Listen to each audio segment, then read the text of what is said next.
Mtakumbuka kwamba tarehe 26 mwezi wa 3 mwaka 2023 serikali ilizindua tuzo ya umahiri kwa watafiti na wahadhiri kutoka taasisi za elimu ya juu za serikali na ambazo sio za serikali sio za serikali. Tuzo hutolewa kwa watafiti na wahadhiri hao ambao matokeo ya tafiti zao yanakuwa yamechapishwa katika majarida ya kitaaluma yenye hadhi ya juu duniani. Tuzo hii hutolewa katika nyanja zifuatazo.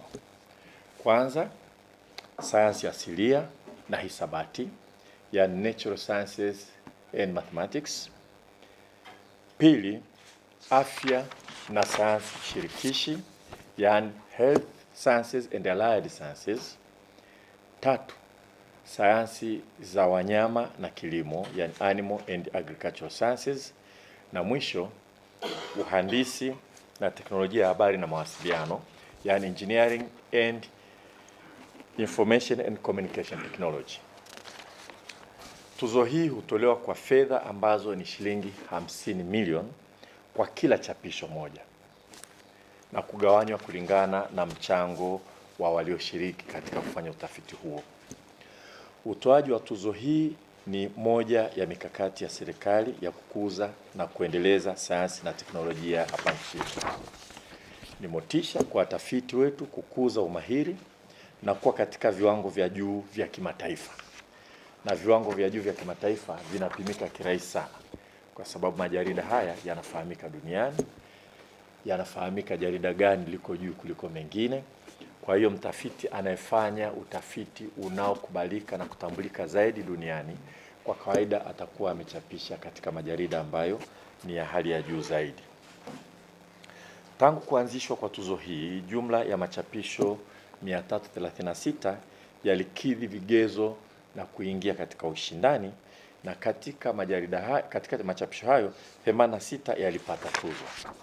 Watanzania 200 wameshinda tuzo hii tangu kuanzishwa kulingana na mchango wao katika machapisho yaliyoshinda. Yaani kwa mfano chapisho moja linaweza likawa na mtafiti mmoja tu.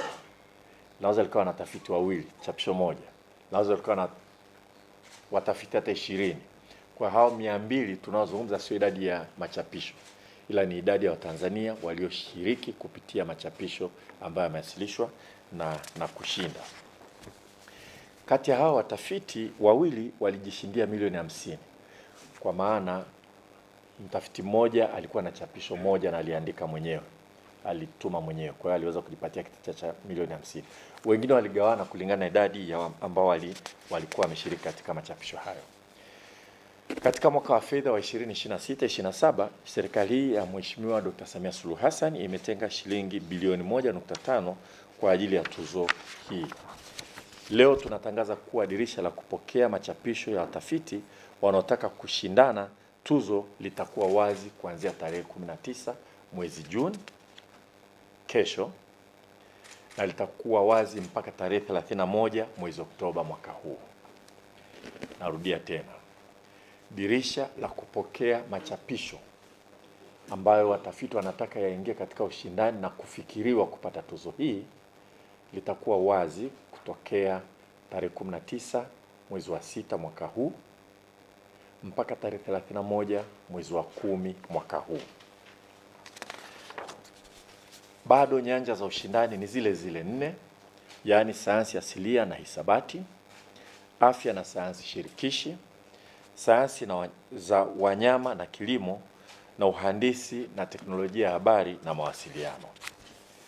Tangazo lenye maelezo yote na vigezo na namna ya kuwasilisha linapatikana katika tovuti ya wizara, yani www.moi.go.tz. Napenda kuwashukuru sana wote ambao wamekuwa wakishiriki sana katika kuandaa taratibu hizi, na nimtambue sana Profesa Yunus Mgaya ambaye tangu mwanzo ameongoza jopo lilofanya uchambuzi na kuweka vigezo na kufuatilia, pamoja na wataalamu wengine wa sayansi ambao wameshirikiana na wizara katika jambo hili.